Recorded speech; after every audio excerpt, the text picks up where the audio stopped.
Look at General Atomics. Would General Atomics be in the drone building in business without government reasons? Probably not. I don't know anything about them. They're the drone guys. Okay. Uh, would they be innovating in drones in such these crazy and awesome ways if it wasn't for that? I doubt it, because there's not a private use for that. The drone craze, a lot of it wouldn't have really existed without the government need for the drones. Now, I am putting way too much on the government in this chat because I really don't think they're that great as I'm making them sound right now. It's just we keep on going into examples where they are Right. pretty great. Do you want to move on to something else then? Sure, you're the host. All right. So what's another one of his issues? Let's just go on berniesanders.com/issues. Okay, we already talked about. Okay, one of the things I know we already talked about it, but can we just agree that Bernie Sanders he uses very vague terminology? Sure. It's it. Can we say that about literally every politician? Well, yeah. I mean, I mean, don't get me talking about. I mean, politics in general is terrible, but he is much the more. concept of a living wage, I hate that phrase because no one ever tells me what it means. And I know we already talked about the minimum wage, but I think that's a pot in every a pot in every chicken, a chicken in every pot. I think that's the livable wage. Um, so he he is less vague than Hillary Clinton. right. Well, I think Hillary Clinton hasn't even specified where she wants to raise the minimum wage, just that she wants to. yeah, well, Hillary Clinton just panders to everything anyone ever Yes, wants. yes, I'm voting for Trump if Bernie doesn't get it. Trump is also incredibly vague. I Uh, agree. Trump, um, I liked Trump when he first came out, but after a couple months, it just every speech of his I watched, he said word for word the same exact thing, and it just was like, come on, man. People are asking you questions, and you're just like, oh, we'll do it. We'll do it. All right. yeah, that's kind of why I like him, because he's just crazy and he's enjoyable to watch. Uh, and it's kind of like that one poem. First they came for the blank, but I didn't care because I was in the blank. And Trump hasn't gone on to me yet, so I'm okay. That's a terrible example. Please cut that out. Till he comes for uh, the Peace Corps workers. yeah. uh, but Trump's just fun. He's got the dankest memes. Him and Bernie, and Yeah, I so love I'm all of the ones you see of they'll cut like a little video of Bernie doing something with a little video of Trump doing something, like when Trump was getting attacked by the eagle and they just yeah. spliced in Bernie jumping out of his chair. I loved it. It was great. Yeah, they've got they both have the dankest memes.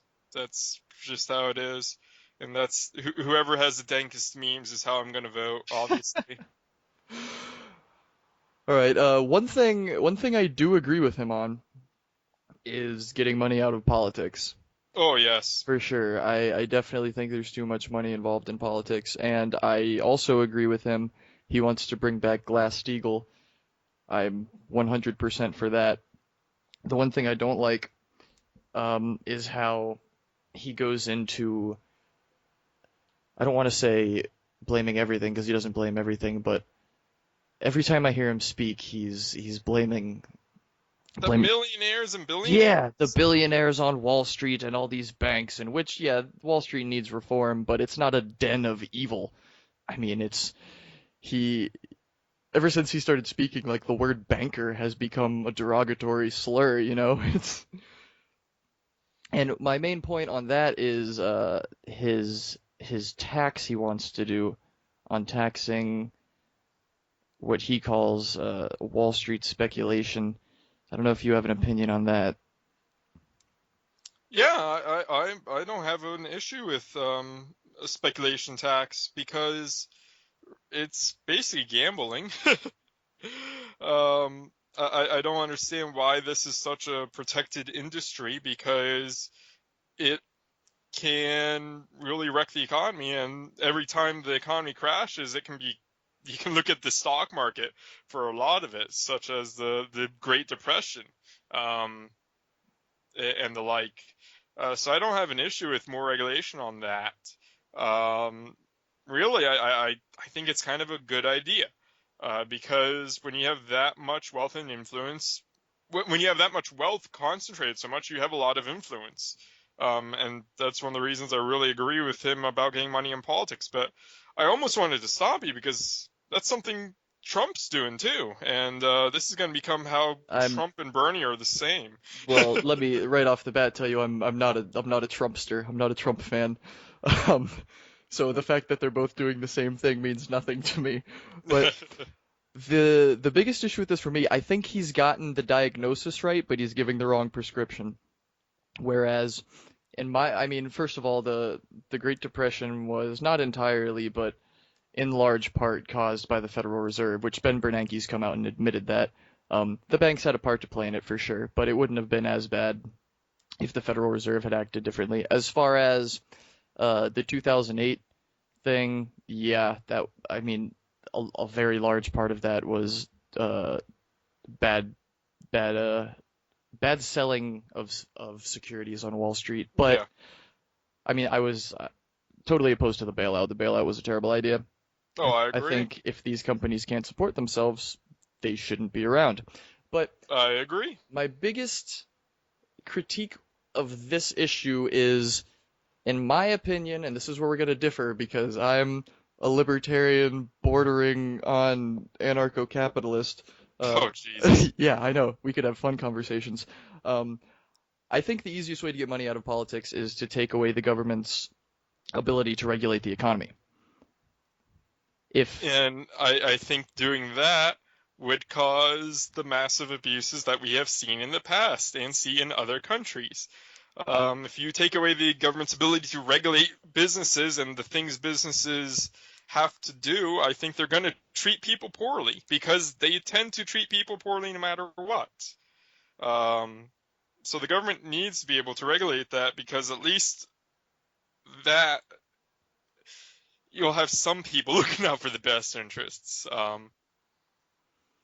Well, my biggest thing is if say for example Congress got out of economics, um, the quote unquote billionaires of Wall Street would have no incentive to bribe people if those people can't do anything for them. That's one issue. That's one point. Um, But where does the line of economics end? Are we talking about getting rid of the EPA too, or are we going to get rid of OSHA? that's an entirely Um, separate issue. If you want to get are they? if you want to get well, yeah, I mean, if you want to get technical about it, constitutionally the EPA isn't even allowed to exist. But um, as far as Hold on. How does the EPA not get to exist? where I want to hear that. where in the Constitution does Congress get to pass legislative authority to a third party? General welfare. General welfare gives Sure. them the ability to create a new agency to regulate something that should be a state level regulation. Yeah, Okay? I would disagree with you there, but I want to touch on the thing I was gonna because say. we create lots of organizations like that, and they have all held up. Um, the the IRS, for example, the OSHA, for example. And we do allow states to do their own. But if you're not going to, then the federal government does it because there's state level OSHAs. And there's those states, the federal OSHA doesn't do anything in them. I believe that there's state level EPAs, and the federal government doesn't do anything in those either. But I Uh, don't know for sure about EPA, but I do know yeah, for I'm not sure sure. about OSHA. OSHA has several states that are on the state level of having OSHA. And I think one of the reasons the government allows that is because of the thing you just said. If they didn't allow it, then they would be violating the Constitution. Right. What was I saying? I had something I was gonna touch on. Sorry for interrupting you. No, that's fine. Getting Congress out of. Oh, right. So you said you think if the government got out of regulating the economy, businesses would be treating people poorly. Yeah, because what is the economy? If the economy is everything, um, that's why I asked about the EPA and OSHA, because those things are part of the economy. You have a lot of Ted Cruz says that overregulation is killing the economy. So do we take away their ability to regulate everything? Does this get rid of the FDA? The FDA is I don't feel qualified to talk about it, but I have a buddy who's just getting through pharmacy school, which maybe I'll see if he'll come on here and do a talk soon because he'll rant about the FDA for hours. I don't feel qualified to talk about it, like I said, but the FDA apparently has some very serious issues as far as people in the medical industry believe. But what I was gonna say is why, if we live in a society where the only way these businesses can make money is through voluntary exchange of goods and services, why would they go out of their way to treat people poorly? They don't go out of their way. It's just a side effect. So you think that they would put their, because the whole thing about, in my opinion, free market economics is profit incentive. Profit incentive is a very powerful thing. So if the only way these people can make money is through voluntary exchange of goods and services, what people think about them will matter a lot. If it comes Here, if it comes out that Walmart's treating people absolutely terribly, people are going to stop going to Walmart and they're going to lose money. except we don't see that. Walmart does treat its employees pretty poorly. Look at how many of them are on government welfare because they don't make nearly enough at Walmart. Let me give you an example of how I, as a worker, was treated poorly recently. And this is a very minor example, and I've brought it up, and they're going to fix it, although they better fix it by giving me my $4 back. Um, I was pretty pissed off about that. I can tell. Uh, I've been doing some temp work since I've still got another month until I leave for Peace Corps. I figure I might as well earn some money so I have some extra money when I go over there.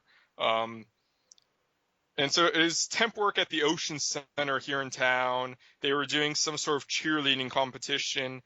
I was working a 13-hour shift from 8 to, Jesus, is 11 when I got out of there, so longer than 13 hours. Um, and that's fine. I agreed to work that. That was on the paper. I had no problems working that. Uh, but they said the parking was free, and the parking was free the first 12 hours. The parking garage only allows you to have validation for 12 hours. And that is where I have a bit of an issue because who do I complain to? My boss, which I have complained to, and I hope I see that $4. The Ocean Center? Am I going to not go back there because I had to pay for parking a little bit? No, of course not, because they're offering me more chances to work tomorrow. I'll get to do another 4 hours there. Very, very short time, and I'm a temp. I don't care, but that's just one of those things that happens. Right, but then that It's that goes back into choices and personal responsibility. I mean, if someone was pissed off enough about that to leave, they have the option to leave. In but I wouldn't have the option to get another job, and a lot of it's right. there's very few opportunities around here, especially in Volusia County. There's almost none. Oh yeah, I Um, yeah, that's that area is not the most I could, hospitable area for in my opinion just for younger people. It's very much a high school kids and older people area. yeah. Once you retire, it's great, I guess. Um, but there's plenty of examples of stuff like that happening. At the Speedway, I worked the races too for the same exact reason because I've known I'm going to Peace Corps since November. Um, so there we were working. We were told what time we show up. We don't know what time we got to leave. I think I worked something like 70 hours in a week, no overtime, none of that. That's And illegal, isn't it? yes, Oh, well, uh, that's just a company doing something terrible, and you should do something about that. But how am I going to do something like that? Pay for a lawyer? I can't afford that. Well, I could afford a lawyer to do that, but I would lose, and I'm leaving in a few months, so it's not worth it for me personally. And the coworkers, none of them can afford it. I was looking around at the people. All of them are people that were doing the same sort of thing as me, which is they were doing a lot of temp jobs, but they don't really have the future ahead of them that I do. Oh well, wait, temp work falls under individual contracting, doesn't it? I I'm not sure Because if I because on the document I had to sign, it said you are not a contractor for us or the person you're working for. You're not a nominal employee. I'm not really sure. It okay, was because I know if it falls I don't under speak legalese. if it falls under that code, if it falls under that category, then they don't actually have to pay you overtime. But it all ties together. This ties back into there's two conflicting economic theories. Um, there's the labor theory of value, which is the more you work, the more you should get paid. And then there's the theory that the amount you get paid depends on the actual value you bring into your business. Whereas mandating a $15 an hour minimum wage to someone that only brings in, say, $8 an hour of value to their business, that's not economically feasible for the company. So they're not going to hire people, they're going to fire people, whatever. So I think the minimum wage is actually one of the reasons things like this are happening. If you have a low skilled job where someone's willing to come in and work for, $6.50 an hour or whatever, it's if you only have to pay $6.50 an hour, it's going to open up the door to a lot more people. So if someone comes in, the employer's treating them poorly, they don't like it, they want to leave, they can leave and go to another job much easier than if there's these mandated payments. The problem is that there's a lot of places where there aren't better jobs. And I live here, so that's why Daytona is the example I'm using. Right. There's plenty of temp work, but there's not too many opportunities for getting a full-time position.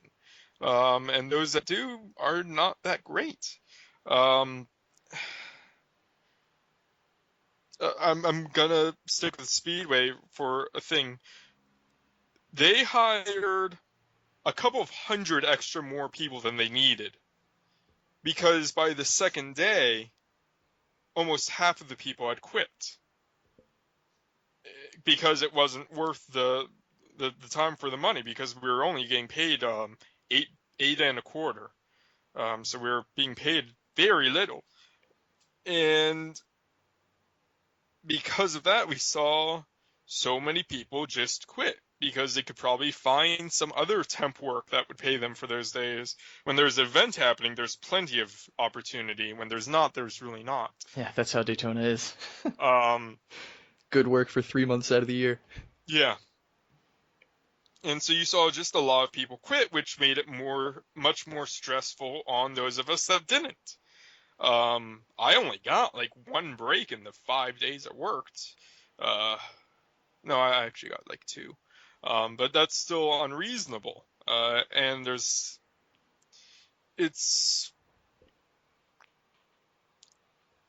no incentive to treat people well unless it's mandated because there's so many people. There are many, many more people than we need.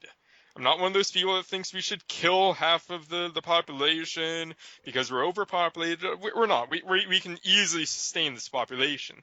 What we can't do is easily sustain this population and expect them all to work for a living because then you're going to have everybody, so many more McDonald's workers. And I've got nothing against working at McDonald's, but I've got an issue with that those jobs are seen as so far below people, but those are jobs that a lot of people need because that's all they can get. Do you think if there was less less regulation as far as establishing a business and hiring people, that would open up the market for more competitors to come in so that you wouldn't have this much. I mean, obviously not with a company like NASCAR, no one's gonna be able to come in and be a competitor with them. But in general, for low wage jobs, if there was a lower barrier of entry to enter the industry, do you think Oh, that would solve? I think there's definitely a problem with how we hire people. I remember all the paperwork I've had to fill out for all these minor insignificant jobs. I've had to fill out less paperwork for working in a foreign country, and that's absurd.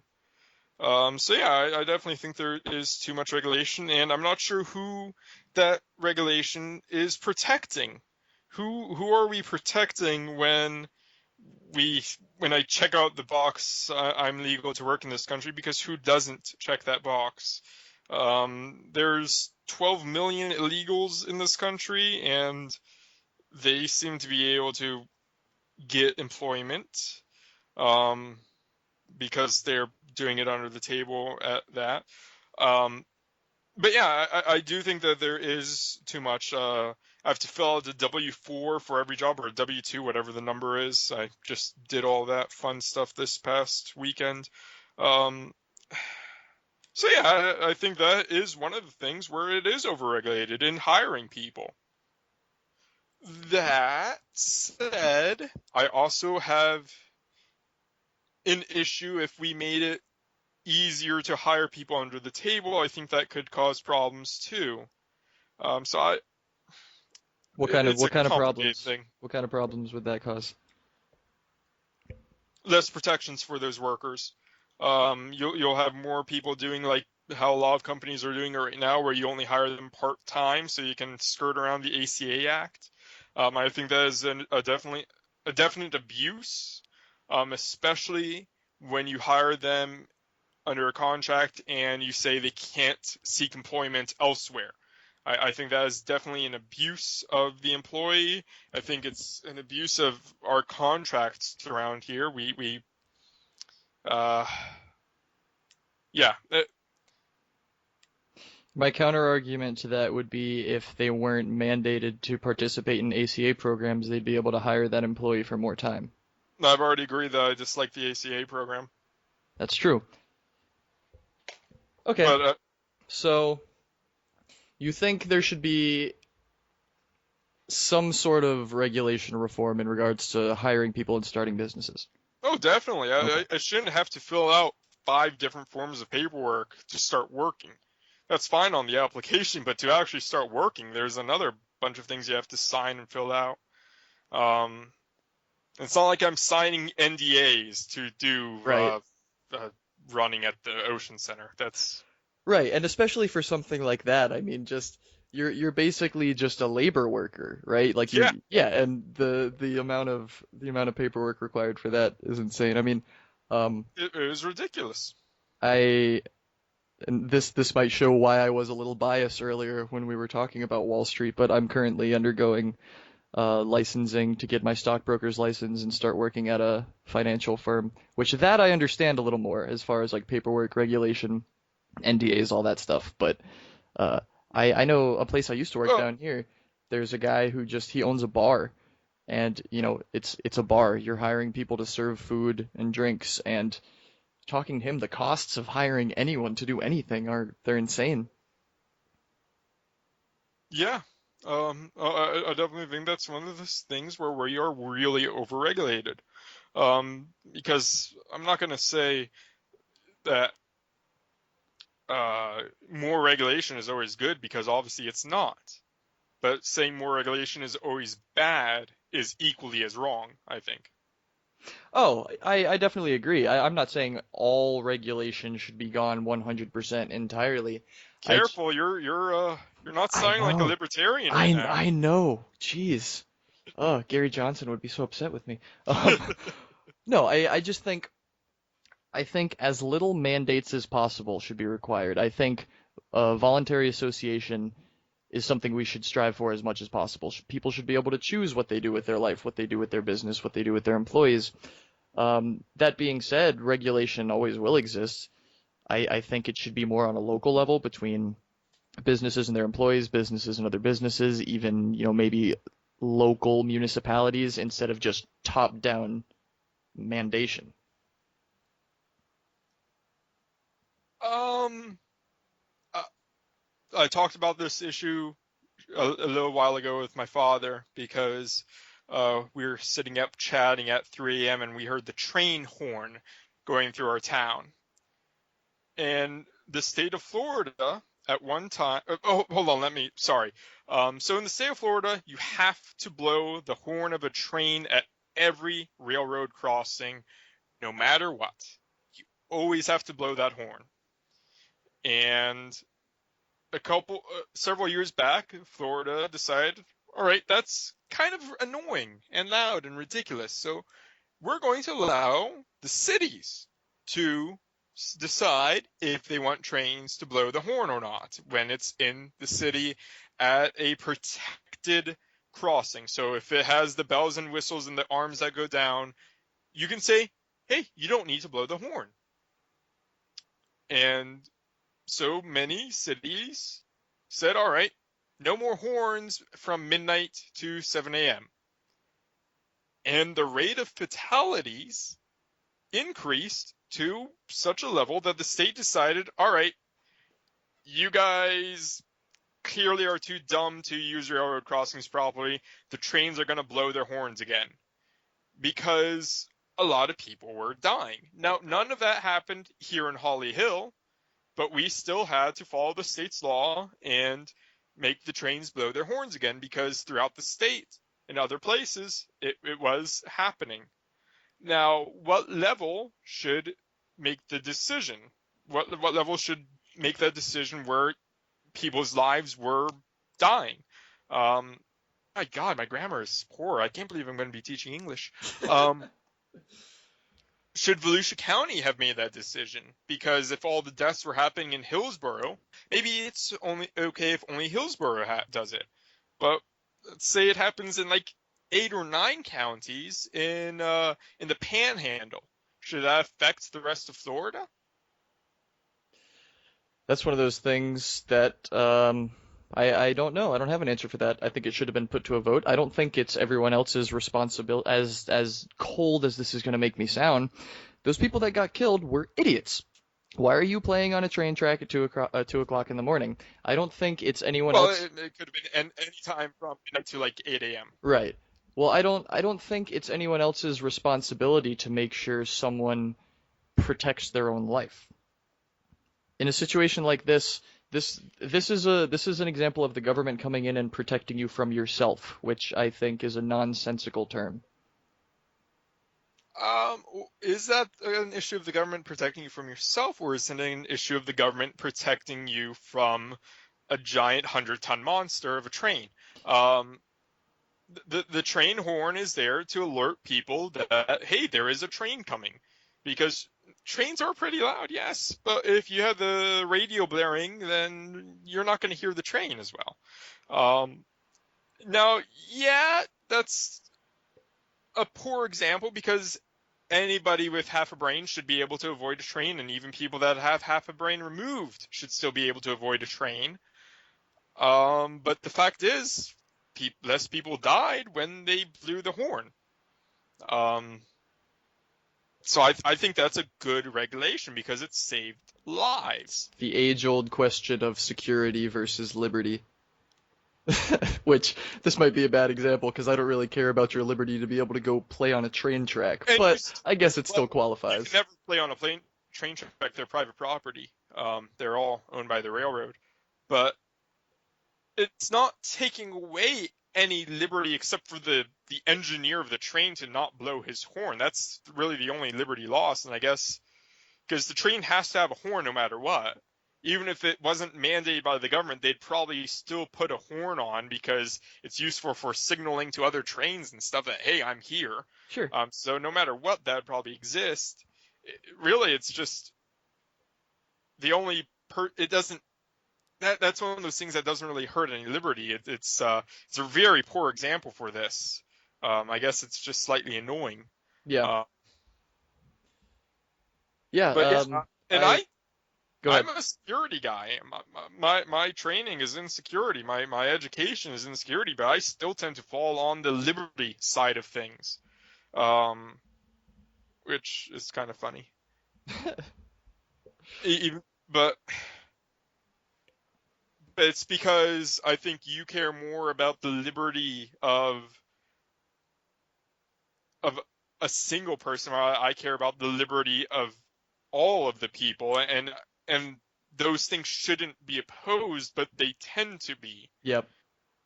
Yeah, it's the individualism versus collectivism.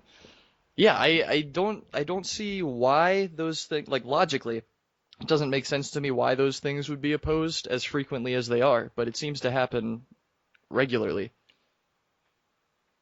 Yeah, yeah, it does.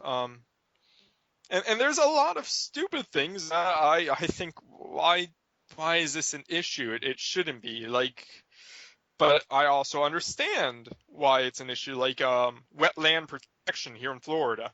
I know a couple of people that have built homes only to later have the state come in and say, you did that improperly. You weren't ever supposed to build on this land, and stuff like that, even after they have permits, because there's differences between the county and the state level.